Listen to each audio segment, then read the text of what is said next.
전공의들의 단체 사직이 시작되면서 혼란이 가중될 것으로 보입니다. 정부와 의료계 사이 도무지 좁혀지지 않는 간극은 뭔지, 해결의 실마리는 있는 건지 짚어보겠습니다. 사회정책부 안병수 기자와 함께하겠습니다. 어서 오십시오. 일단 예고했던 대로 의사들이 병원을 떠나기 시작을 했는데 의사들도 이 정원을 아예 하지 말자는 이야기는 아니지 않습니까? 예, 그렇지만 정부와의 생각차가 크기 때문에 이 사실상 평행선을 달리고 있다 이렇게 볼 수 있는데요. 예. 이 정부는 미래 의사 수요를 감안을 해서 2,000명 증원을 해야 한다 이렇게 고수를 하고 있는데 반면에 의사단체는 교육 현장에 혼란이 올 것이라며 350명이 적절하다는 입장입니다. 2,000명이란 수치는 지난 1월 9일 본 협회가 2025학년도 입학에 반영할 증원 규모로 제안하였던 350명과 큰 괴리가 있을 뿐만 아니라 양쪽에서 주장하는 이 숫자가 좀 큰 차이가 있는 것 같은데 이 숫자 말고 처우 개선 문제도 거론이 되고 있죠.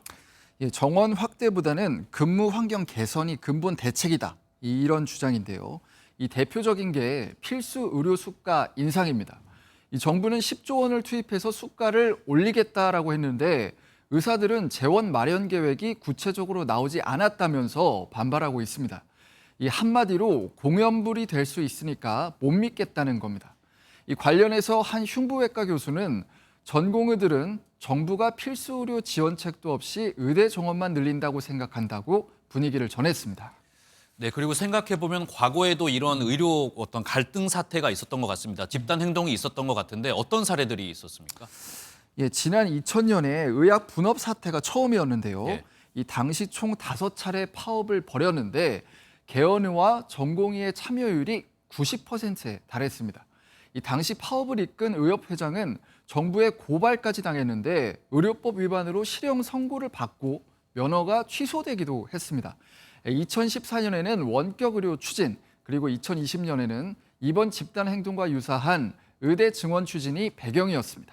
말씀하신 대로 4년 전에 비슷한 상황이 있었는데 이때는 사태가 좀 어떻게 봉합이 됐었죠? 그때는 코로나19 사태가 변수로 작용을 했었죠. 예. 이 당시 문재인 정부도 업무 개시 명령을 내리고 고발까지 나섰는데 방역을 최우선으로 하라는 여론이 거셌습니다. 이 때문에 의료진 역할이 막중해지면서 정부의 추진 의지는 꺾이고 말았고요. 결국은 싱겁게 마무리됐습니다. 말씀하신 내용 저희가 정리를 해보면 문재인 정부 때도 뭐 비슷하게 정부가 대처를 했었다는 건데 이번에는 어떤 변수들이 남아 있습니까? 이 아무래도 단체 사직의 싸늘한 이 여론이겠죠. 이 의사 쪽에서는 여러 명분 찾기에 주력을 하고 있지만은 당장 응급 환자를 어떻게 할 거냐 이런 비판 여론이 커지고 있거든요. 이 결국에는 의사 측이 의대 증원안을 상당 부분 수용하는 선에서 정부와 협상에 돌입하지 않겠느냐 이런 전망도 나오고 있습니다.